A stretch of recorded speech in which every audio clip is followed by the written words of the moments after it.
Hello, everyone, and welcome to the second lecture of our Summer DLAB lecture series.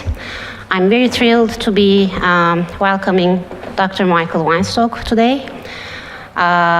Michael is the Director of Emergent Technologies and Design graduate program. I'm very excited. And he has taught at the AA for many years and across different parts of the school, including the undergraduate, diploma school, technical studies, and he established MTech in 2001. And he's also involved with PhD supervision, and he's the academic head as well. So he has been involved with everything at the AA, and he also was my PhD supervisor when I completed my PhD. And okay, that's enough. And so allow me to say welcome, Michael.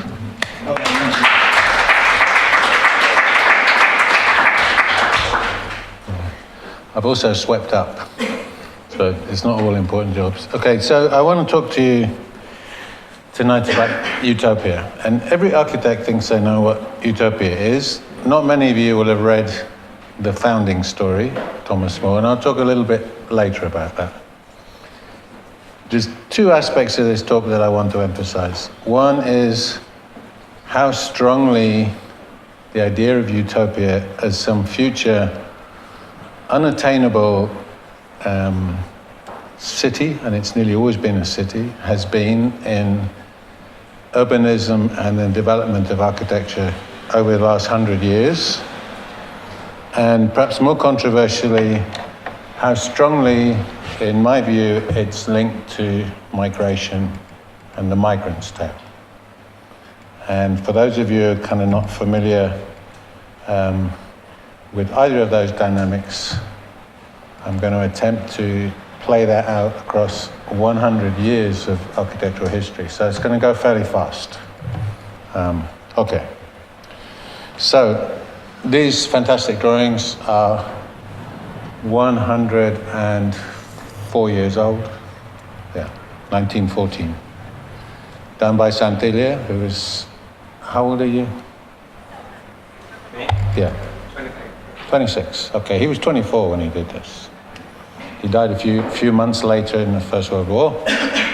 But what he was talking about was an architecture of calculation, a dynamic of a city that's constantly being reinvented and renewed. And he also said something that I'll return to much later, that every generation builds its own city.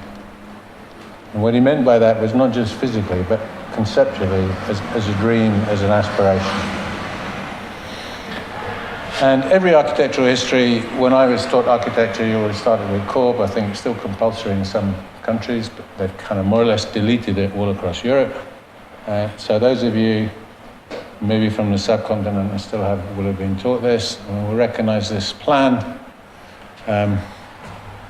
It's kind of ordered. It's everything that you would say is against what the city was at that time.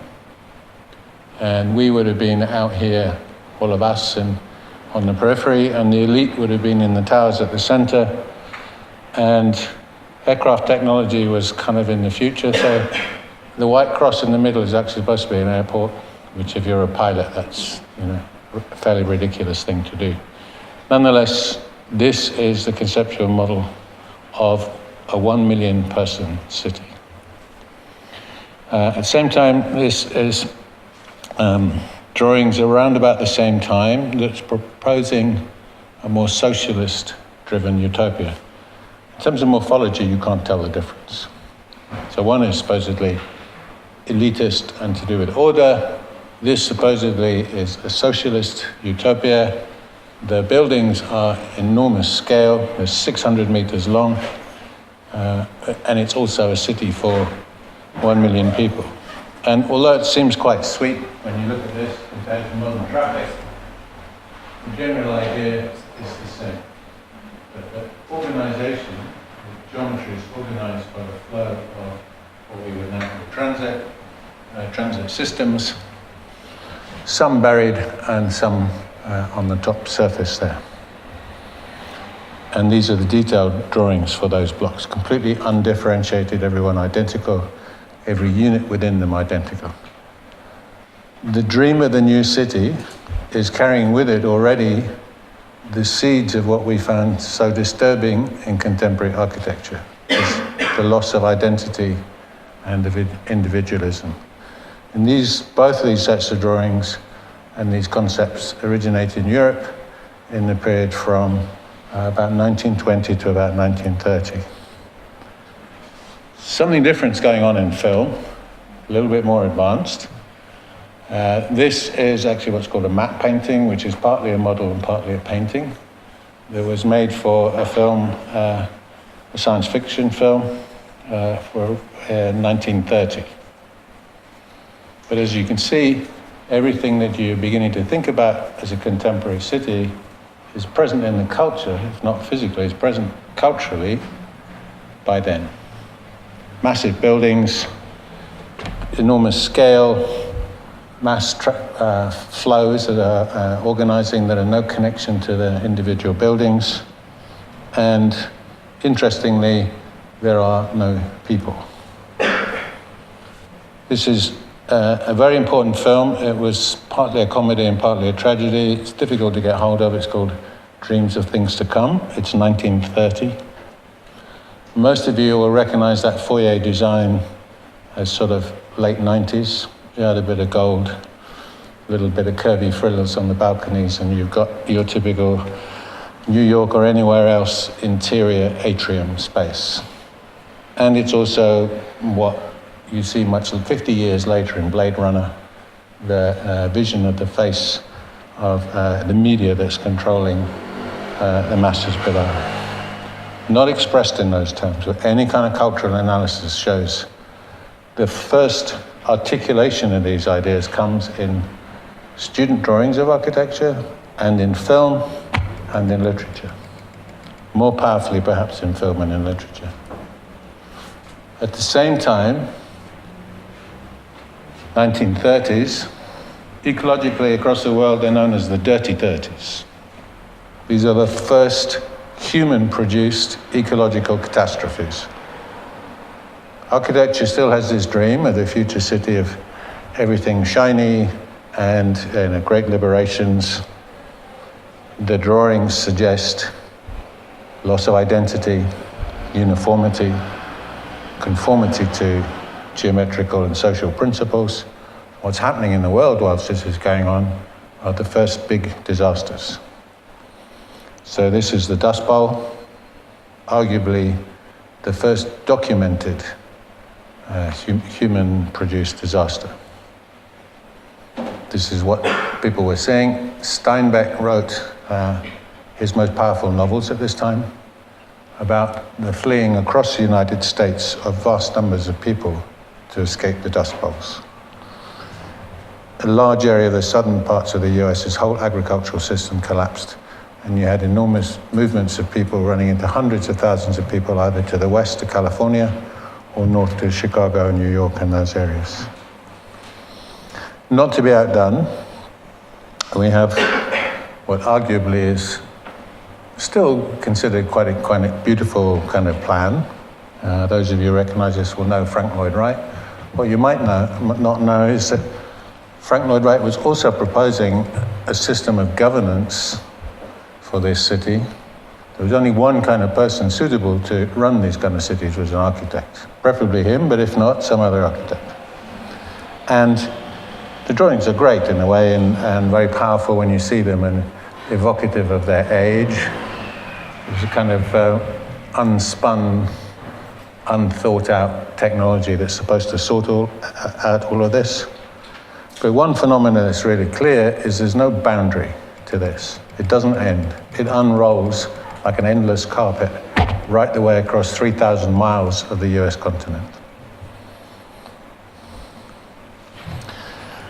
Geddes, very important figure in urbanism, was paid by General Motors, who funded the New York's World Fair in 1939.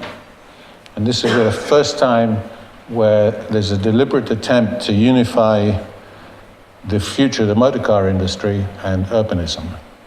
Now we know Courbe was funded, Plaine-Bassin, of course, is a car-driven city, was funded by the motor car industry of that time. But this is the first time it's out in the open and really explicit. And in some ways, it's completely gorgeous, and in others, this is the seeds of what we've inherited.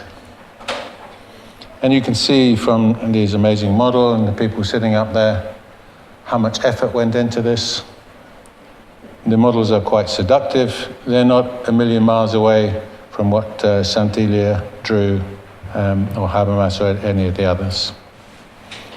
And these are imagining a far distant future, 1960 in their case, and you sure will recognize the kinds of cities that we've already started to see, organized by around transport flows, the elitist very near the center, always in towers, and the rest of us out in the periphery, less and less well connected.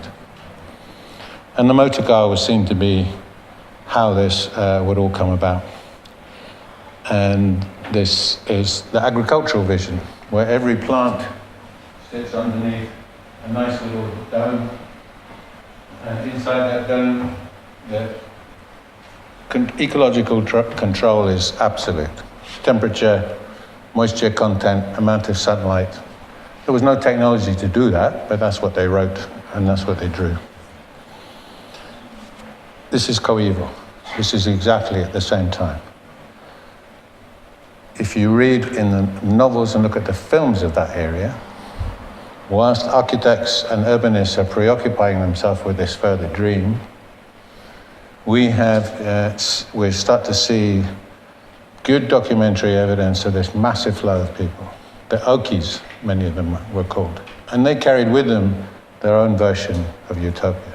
They were escaping oppression, racism, poor farm work, to what they saw as the freedom of what California was, the land of sunshine and great opportunities, and visions of kind of future freedom coupled to ideas of founding and building their own city.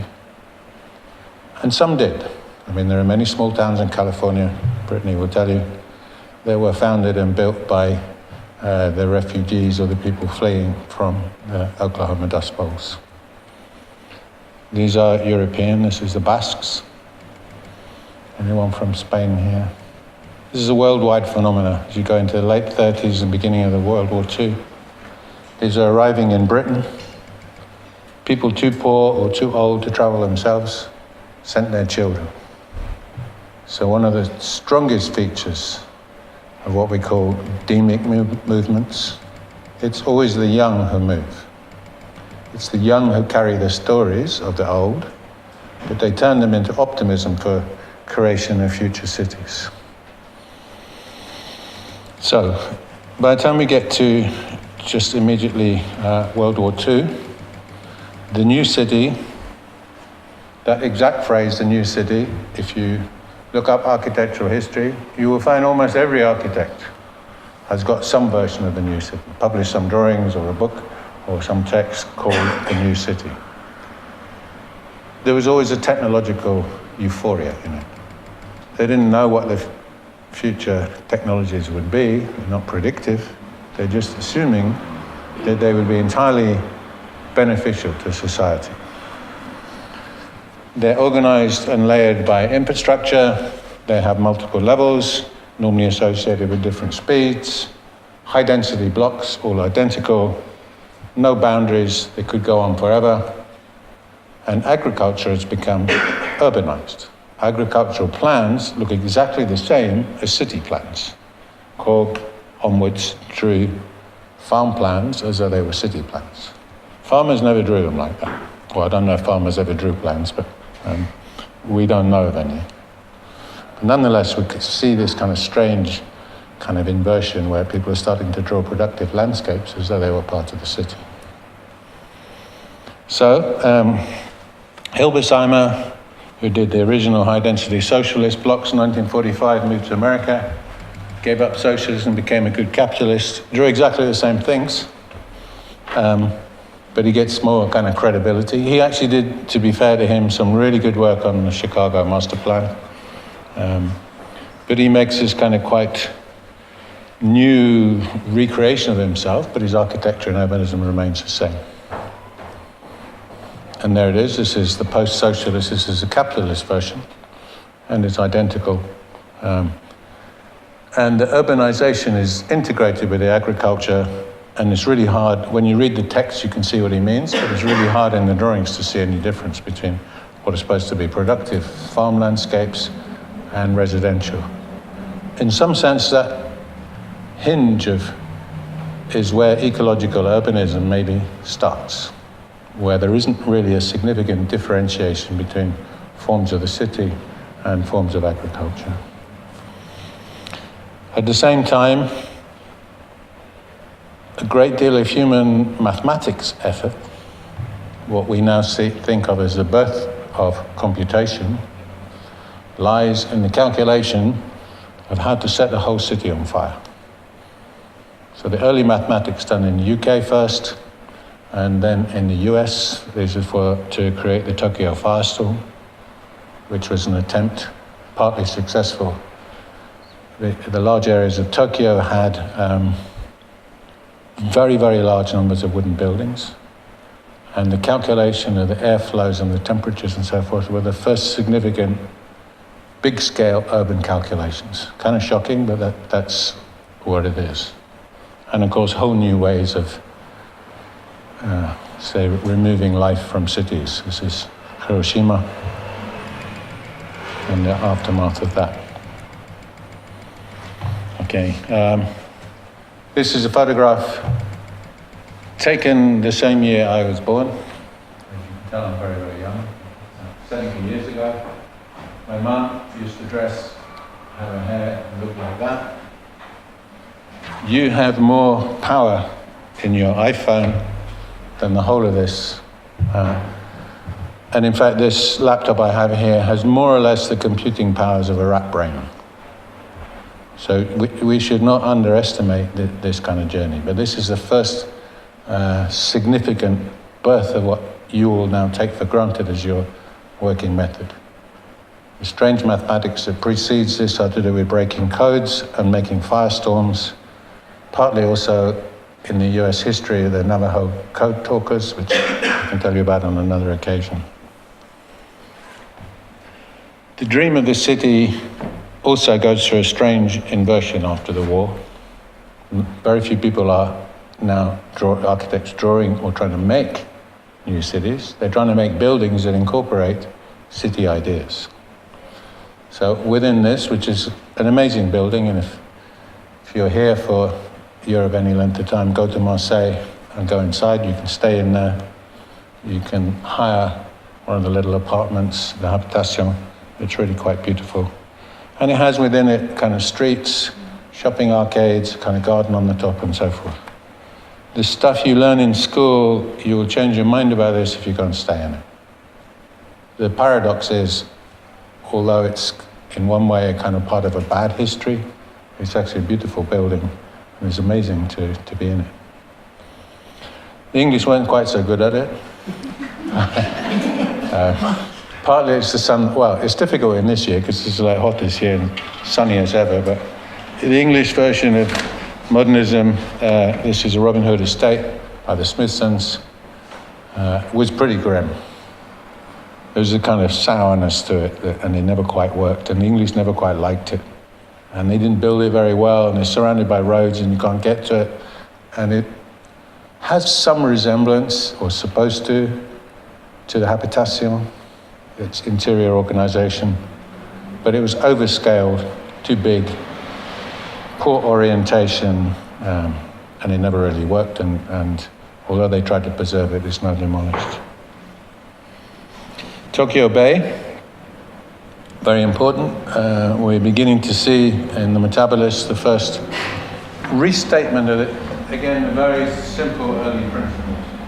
Central axis, which now is not just organized for flows, they're there, but all the social programs and all the government programs are located in there, not the residential elite. And everybody else kind of lives out in the bay. And the inversion is that the richer you are, the further away you live from this central spine. Kenzo Tangi, the start of the metabolists. So these are all government buildings, parks, kindergartens, schools.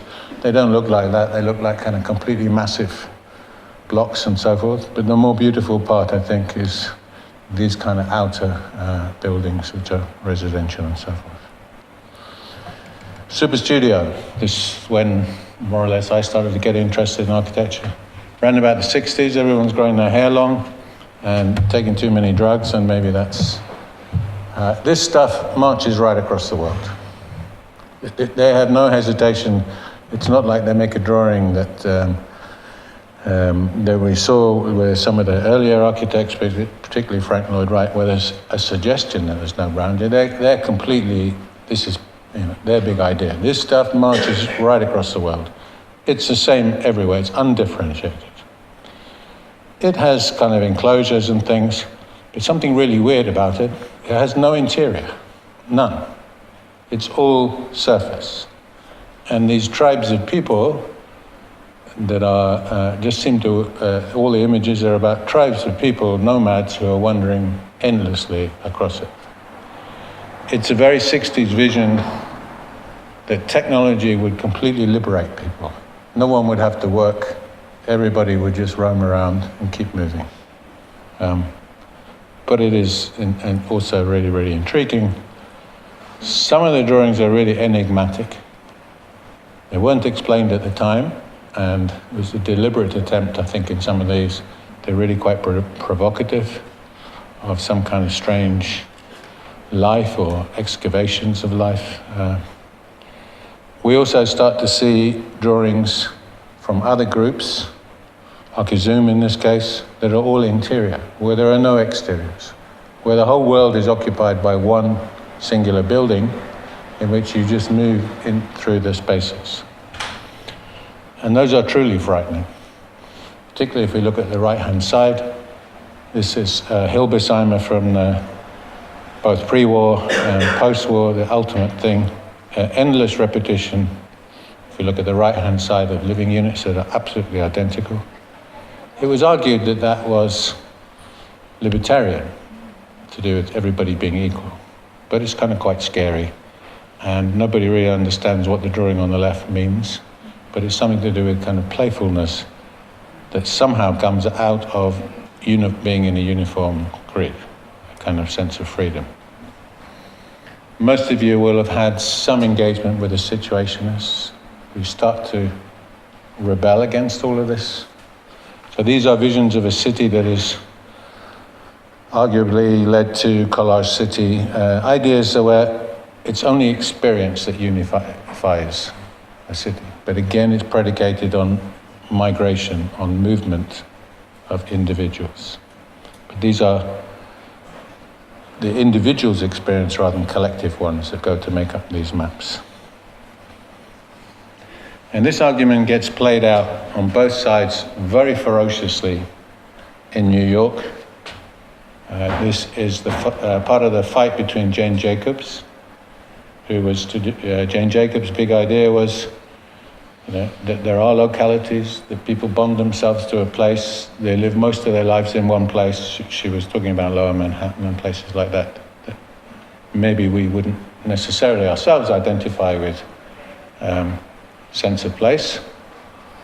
And this other extraordinary move to inhabit the infrastructure. So this supposedly is high-speed infrastructure. It's the Lower Manhattan Expressway, the drawings for it.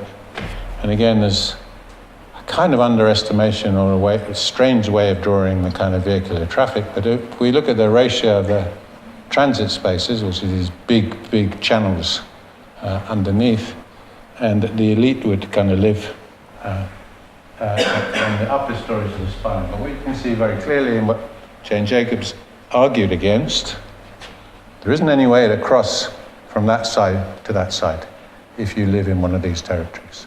And they get vaguer and they're drawn more and more weakly, and they're less and less connected.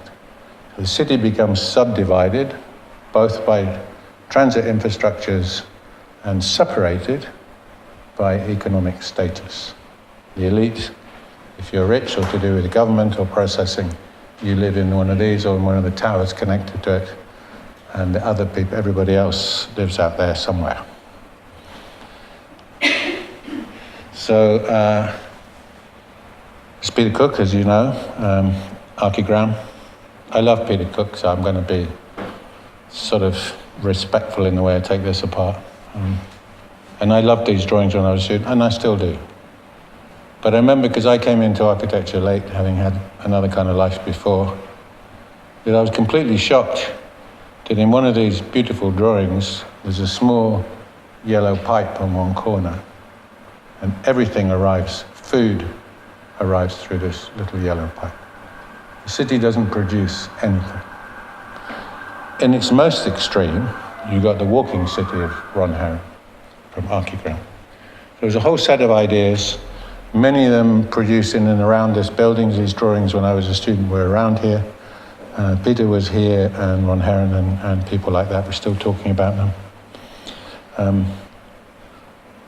It's a machine, so you can say there's a kind of connection back to the earlier utopian dreams of the new city. It moves. There don't seem to be any people. It doesn't seem to do anything or make anything. Peter changed his mind in another set of drawings later that completely contradict this. In one sense, these are powerful parts of the history of ideas about the city that you inherit.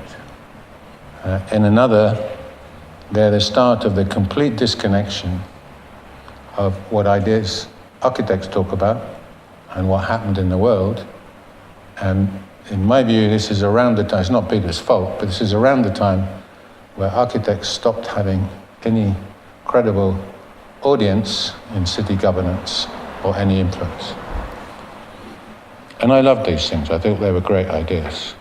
But if you show these to your mum or to your prime minister or your minister at home, he's going to say, what the fuck, cities don't walk, and, this is kind of, what's it for? Right? So, a machine idea that where maybe there's still something really, really powerful also begins at the same time. This is Paolo Soleri, and the word arcology. He's not famous in the same sense of some of the others. I think he deserves to be. He spent his whole life in pursuit of the one idea, the mixture of architecture and ecology, which is arcology. And he built it. At first, almost by himself, and with the help of a few deranged students in the desert in Arizona, and gradually the word became powerfully accepted that and nowadays you guys inherit programs like landscape urbanism and so forth that all spring out of this single idea. But it's still a machine, it's still connected to Peter Cook and the other things we've seen. And his principal idea is this machine is kind of an ecological machine. It produces all its own energy, all its own food. It's entirely separate from its context, and it's totally everybody who lives inside it is sustained by the machine. And in his later life, this is not his drawing or his model, but it's by followers of him and to do with ideas that he started. This is an idea that these kind of threads can go across a landscape, be occupied. If there is a critique, there's very, very poor, if any, relationships between the interior of this and the exterior. Nonetheless, I think what's really powerful and what you inherit for the future and what is now technically more possible is the idea that you can create nature too. You can design an ecology. This is still considered controversial in architecture, although a biologist will tell you it's perfectly sensible, but you have to evolve it. You create an initial condition which will change over time, and you can more or less kind of push it in a desired direction but not control it directly. You can't design it in the same way you design a building, but nonetheless the idea is there. And some of these are kind of quite interesting and quite powerful. At the same time, This is to do with Agent Orange was invented more or less at the same time as he invented the word and the concept arcology. Agent Orange is a defoliant used in the Vietnam War. Very high science at the time. It lasts for generations. It can't be removed. The birth defects, I'm not going to show any of them, I think. This is taken in, fairly soon after the first deployment of Agent Orange. Birth defects are now in the 3rd generation. Plant defects in the 20th generation. They're deeply embedded in living tissue, DNA, across multiple species. Human invention. Okay. Peter Cook, much later, I think we're into the early 80s now, returns to the idea of Arcadia. Now, Arcadia is an ancient idea. If you go back to the ancient Greeks, it's a kind of pastoral heaven on earth. The Greek version is highly ordered, hierarchical. There are the gods and there are the humans, and there's a kind of progression to it. In the US and in the UK, 18th century, a lot of pastoral paintings mainly, and small architectural creations, small estates, country estates and so forth, on the vision of Arcadia. And this is Peter's version, a small transformation of a small English town into one monoblock. So Hilbert Siemer is standing on his grave going, thank you very much.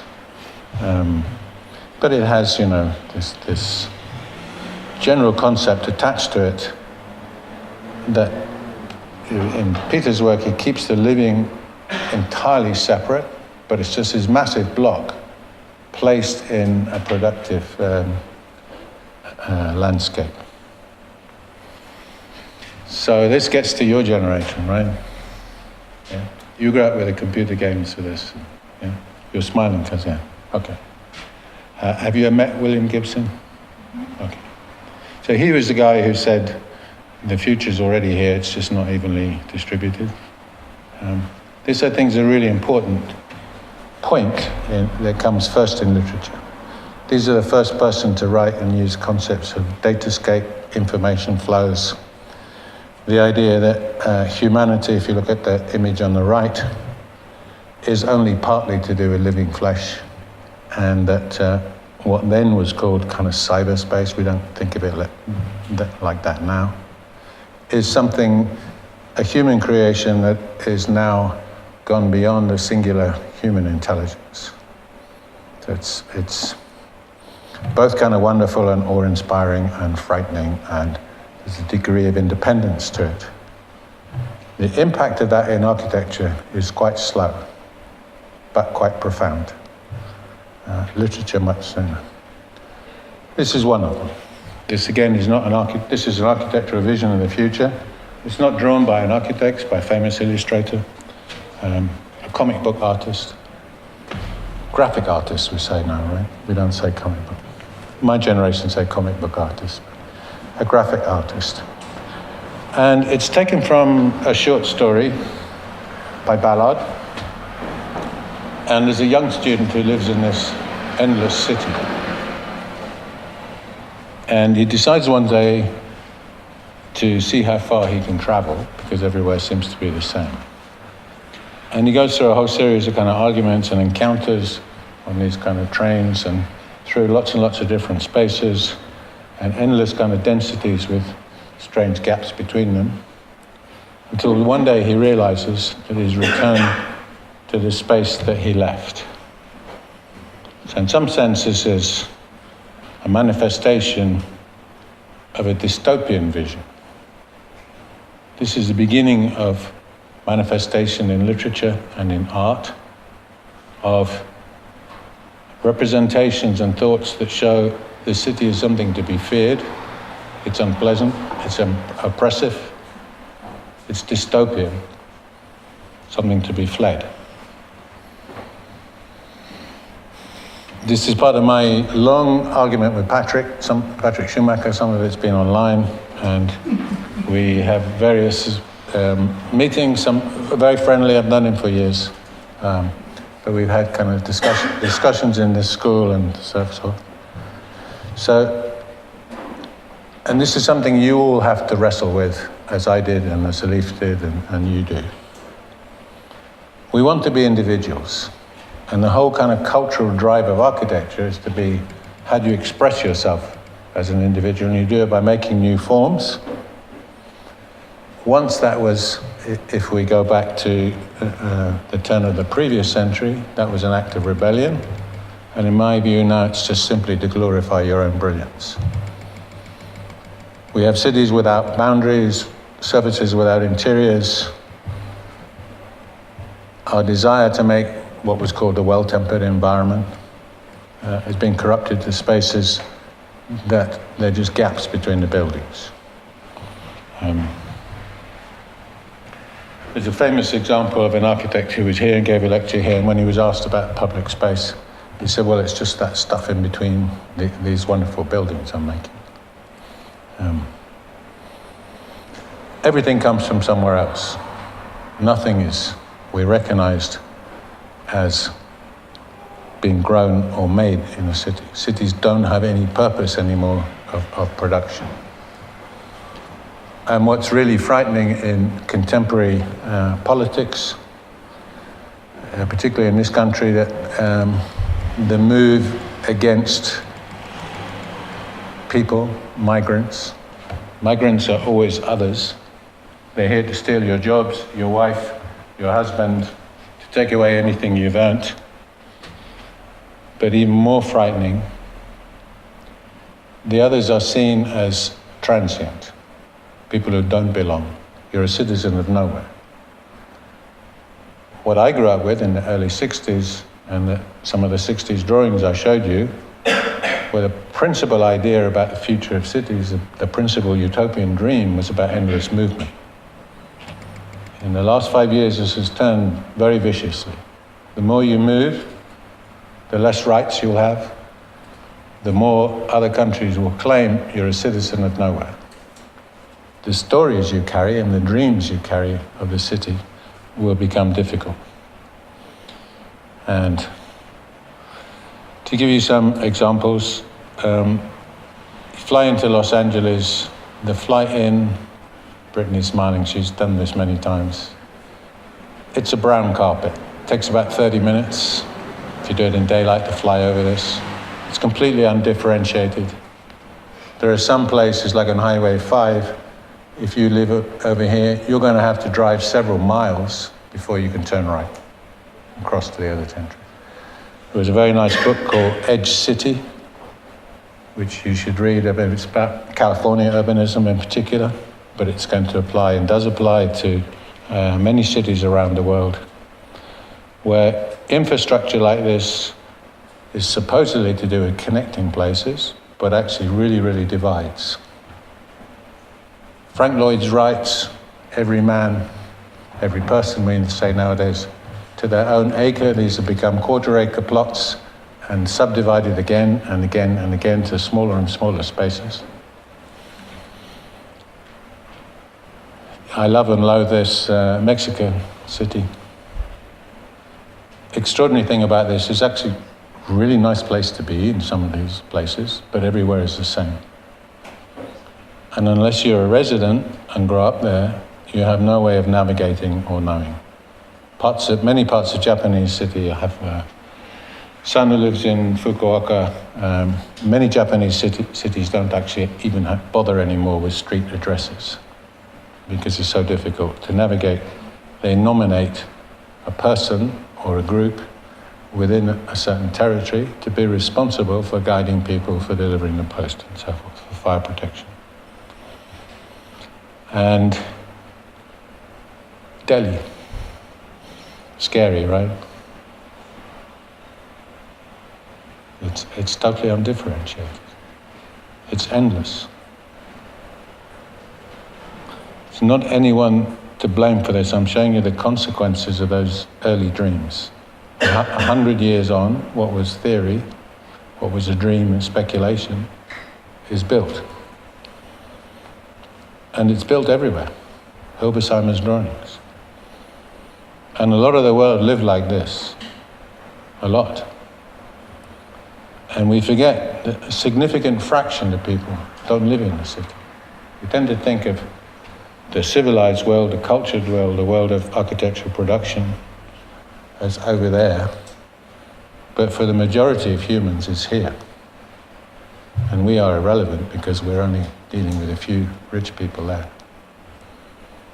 And the cost of this lecture, my iPhone, my laptop, my computers at home, all that stuff, is this.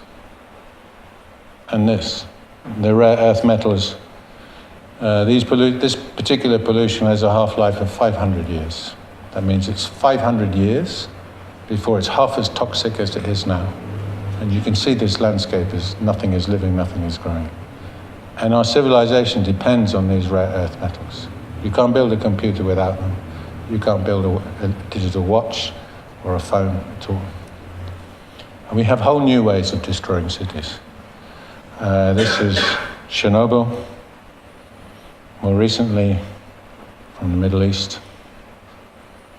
And we have this massive amount of material that we produce, and we don't know what to do with it. And we pile it up or throw it in the ocean, or we burn it, and that creates whole new problems, whole new toxic things. There are people who live, this is from Goa, by taking apart some of the products of our civilization. And they live short and difficult lives.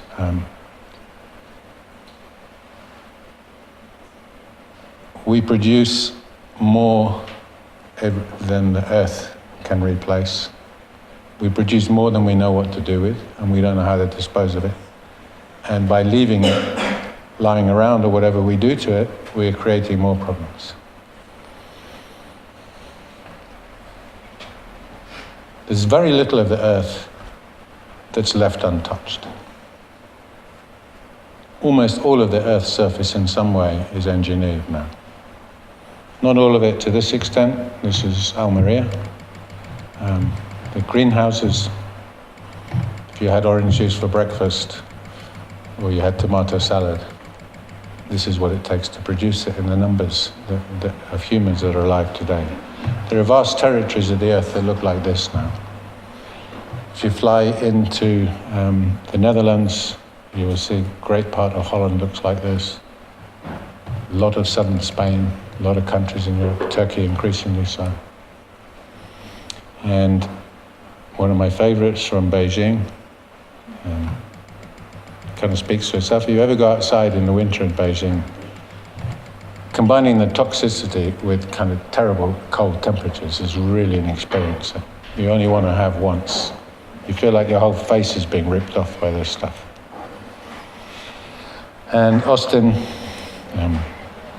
so to return to Santilli, every generation must build their own city.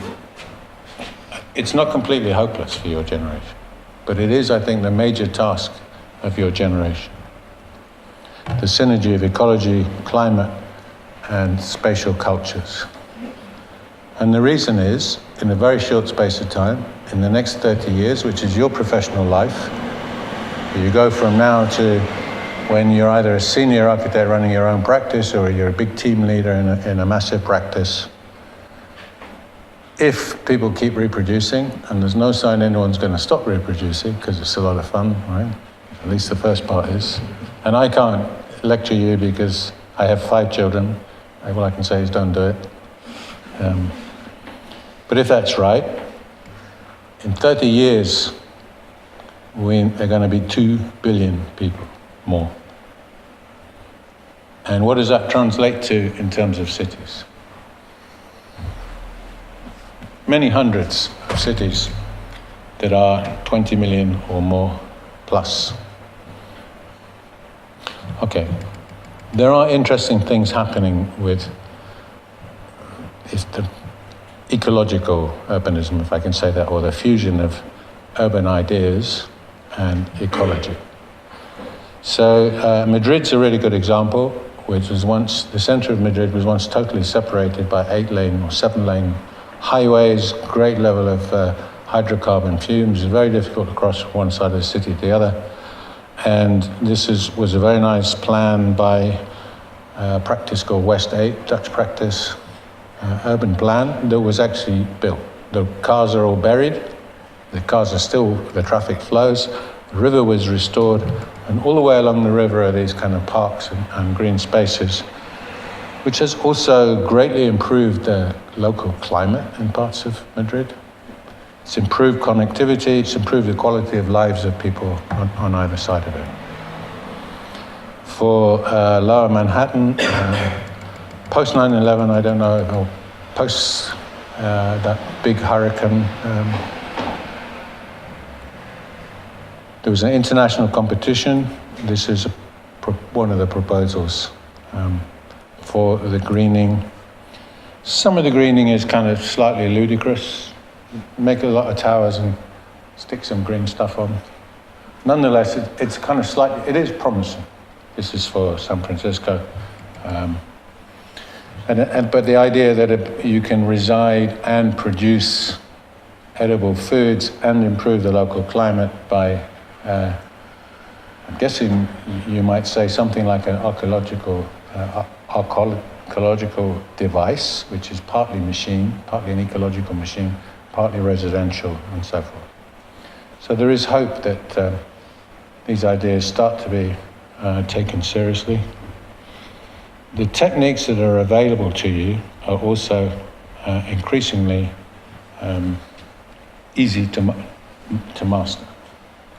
So this is a piece of work done where evolving, taking from a well-known piece of urbanism from Barcelona, the Soda block, and how you would evolve this over using evolutionary computation. And we have 3 or 4 researchers that Leif knows very well, and you would be meeting over the next days on evolutionary computation. It's an approach to design which is fundamentally different to the inspirational model. It's still inspirational. But in principle, what you're doing is breeding a set of possible solutions, and you're not looking for one final typical design which will solve everything. You're looking at a family design, a range, which are good for some things and not so good for others. And the same way that you arrived here, and I did, in our magnificent state, we are bred through 1,000 generations or more of humans. You breed them in your computer. And what's really amazing about this is you can produce all kinds of differentiated structures. But what's really, really important is at the same time as doing it, you can be analyzing in a generative mode. So this is simply looking at sky view factors, how open it is. This is maintaining singular density over a series of blocks and looking at how much open space you can have and how open it is to the sky.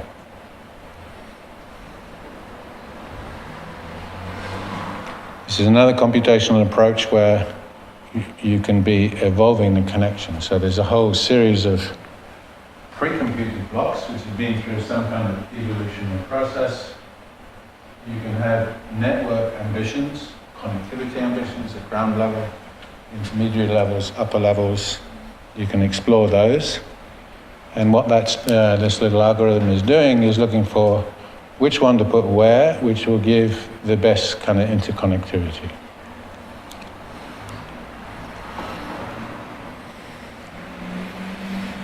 Now, it doesn't absolve you from judgment. It's not that you do all this stuff and say, hey, the computer says this is the best. You are still making design decisions. They're just in a different place to the traditional model where you kind of look at it and say, yeah, that's it. Okay, these are evaluated, they're measured, and you're able to say what the crucial differences are. Again, here, what you're starting to see here are 4 different criteria. And they're opposed. You're not looking for one that will equally solve all of those. What you're exploring is, if I optimize for 2 of them, as slightly more important than these 2, what does that produce, and so forth.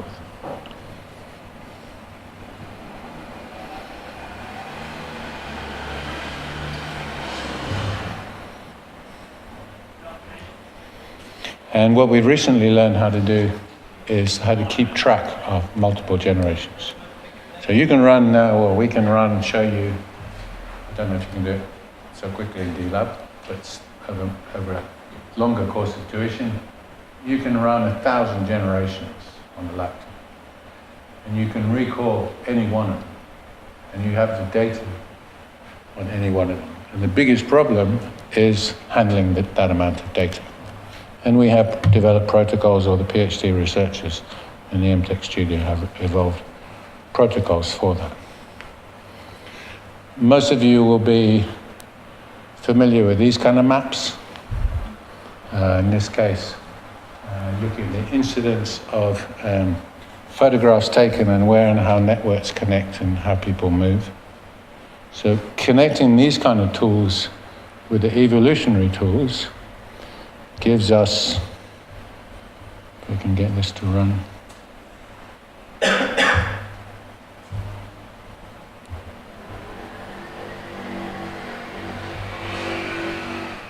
That's not going to run, sorry.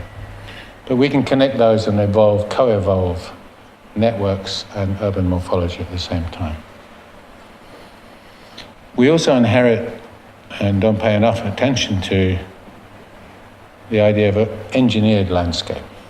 Most people who grew up with something like this wouldn't necessarily think of it as engineered, but it arguably took somewhere between 1,500 and 2,000 years to evolve this kind of system to perfection, and it is perfect. It involves a lot of manual labor, but still, in terms of production, ecology, stability of hillsides, stability of ecological production of foods, this is as near perfection as you can get. And these things are worthy of mathematical analysis. And one or two of our students have started to do that and started to place them. Particularly, most of our work has been on, we focus like some doctors do on the most extreme biomes. Doctors focus on extreme pathologies to solve diseases, and we think it's important to study deserts, mountain regions, cold, arid, to study ecologies that are highly stressed. The logical grounds is everywhere is going to be highly stressed, and we also want to return, I think in this part, to Utopia. Now I asked someone outside if they knew the founding story of Utopia, and this is it, Thomas More. And it wasn't a perfect city. What's more, people moved in and out of Utopia in Thomas More's vision all the time. It was highly ordered. It was artificial. It was created by digging a big trench on the edge of a piece of land, so it was separated by water, but not very far. And people migrated backwards and forwards from the territory nearest to it into Utopia, and at times, if the local nearest piece of land was highly stressed or needed people from Utopia would move back and so forth. The architectural interpretation, a lot of it stems from some of the drawings that were made when it's first published, and not from reading it, that it's a kind of a dream of a perfect city, highly ordered and so forth.